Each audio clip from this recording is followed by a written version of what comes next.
அரசு ஊழியருக்கு ஒரு ஜாக்பாட்டான ஒரு அறிவிப்பு வெளியிட்டிருக்காங்க. இப்போ அரசு ஊழியருக்கு பார்த்திங்கன்னா ரெட்டிப்பு மகிழ்ச்சியாக இருக்கும் இந்த செய்தியை கேட்டு. அதாவது மாதத்துக்கு ஒரு முறை சம்பளம் தான் இப்போ வழக்கமாக எல்லா நாடுகளிலும் கொடுத்துக்கிட்டு இருந்தாங்க. இப்போ இனிமேல் பார்த்திங்கன்னா 15 நாட்களுக்கு, அதாவது 2 வாரத்துக்கு ஒரு முறை சம்பளம், 15 நாளுக்கு ஒரு முறை சம்பளம், அதாவது ஒரு மாதத்துக்கு 2 முறை சம்பளம் கொடுக்கப்படும். ஏன்னா யுனைடெட் ஸ்டேட்ஸ் ஆஃப் அமெரிக்கா இருக்கட்டும், பிரேசில், ஆஸ்திரேலியாவிலலாம் பார்த்திங்கன்னா அங்கெல்லாம் 15 நாளைக்கு ஒரு முறை தான் சம்பளம் கொடுக்குறாங்க. அதனால் இனி வரும் காலங்களில் நேபாளில் இந்த திட்டம் வந்துட்டு கூடிய விரைவில் அமலாக்கம் செய்யப்பட போகுது. ஏன்னா அங்கே உள்ள சிவில் சர்வீஸ் ஆக்ட் பிரகாரம் செக்ஷன் 8 என்ன சொல்லுதுன்னா, மாதத்துக்கு ஒரு முறை தான் சம்பளம் கொடுக்கணும் அப்படின்ட்டு அந்த சட்டத்தில் இருக்குது. அந்த சட்டத்தை பார்த்திங்கன்னா இப்போ திருத்தம் செய்யணும். திருத்தம் செஞ்சாச்சுன்னா அங்கே உள்ள சிவில் சர்வெண்ட்டாக இருக்கலாம், இல்லை நேபாள் ஆர்மி, நேபாள் போலீஸு மற்றும் ஆர்மடு கான்ஸ்டபிள் ஃபோர்ஸுக்கு எல்லாருக்கும் பார்த்திங்கன்னா இந்த திட்டத்தின் மூலமாக எப்போ வேணாலும் சம்பளம் கொடுக்கலாம் அப்படின்னு சொல்லியிருக்காங்க. இந்த வருஷம் மார்ச் மாதம்தான் அங்கே பேலன்ஷாங்கிற ஒரு பிரதமர் பதவியேற்றார். அவர் பதவி ஏற்றதிலிருந்து பல்வேறு வகையிலையும் பார்த்திங்கன்னா ஒரு மாற்றத்தை கொண்டு வரணும் ரொம்ப முனைப்பு கட்டுறாரு.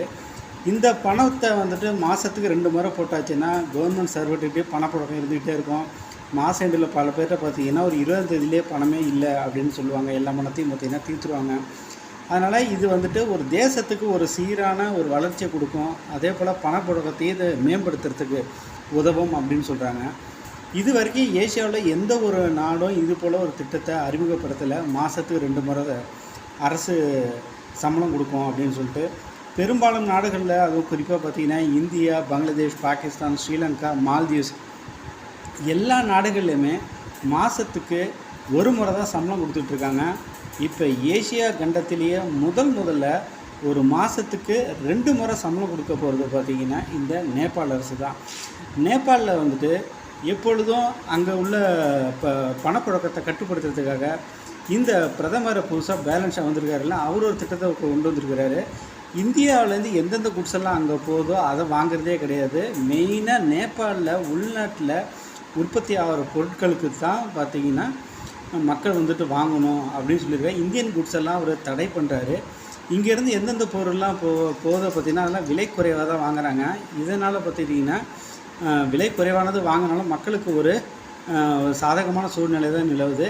ஆனால் இந்தியன் குட்ஸை எடுத்துகிட்டு போகிற வியாபாரிகள், வணிகர்கள் தான் பெரும் பாதிப்படைகிறாங்க. ஏன்னா அந்த எல்லையிலே அதை பிளாக் பண்ணிடுறாங்க. உள்நாட்டில் விளைவிக்கிற பொருட்களுக்கு தான் முக்கியத்துவம் கொடுக்குறாங்க. வெளிநாட்டிலேருந்து வர்றதுக்கு பார்த்திங்கன்னா அங்கே முக்கியத்துவம் கொடுக்கறதில்ல.